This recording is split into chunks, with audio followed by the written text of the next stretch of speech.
Congratulations, you're here at DICE 2020. You just won for Outstanding Achievement in Immersive Reality. How does that feel?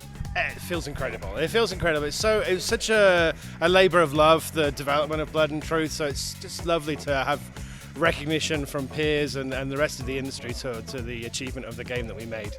You know, in the VR space, it feels like there's still best practices being figured out almost every day.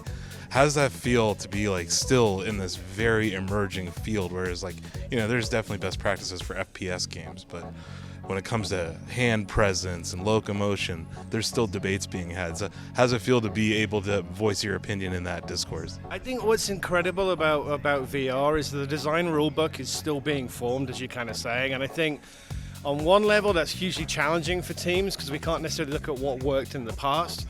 But it's also hugely liberating because it means that, you know, London Studio and other teams just get to try and play with the medium, and we're all kind of like trying to find out what works and what doesn't work. And it's just great to be right at the beginning of that journey. You know, from a software developer perspective, there's so many different hardware makers out there. Obviously, the addressable market on PSVR is very large compared to some others, but Quest is now, you know, going crazy. So, like, can you talk about how a studio has to look at that? Are you platform agnostic, or do you have to be opportunistic? Well, we're actually a PlayStation first-party studio, so the decision is made pretty easy for us in that we support PlayStation VR. But, you know, it's great to have VR in all flavors. You know, I think it's just everything is adding towards that kind of medium, so I'm very supportive of all. We play all sorts of VR games in the studio, so. Yeah, I'm sure, just messing around to see other ideas. Yeah, totally.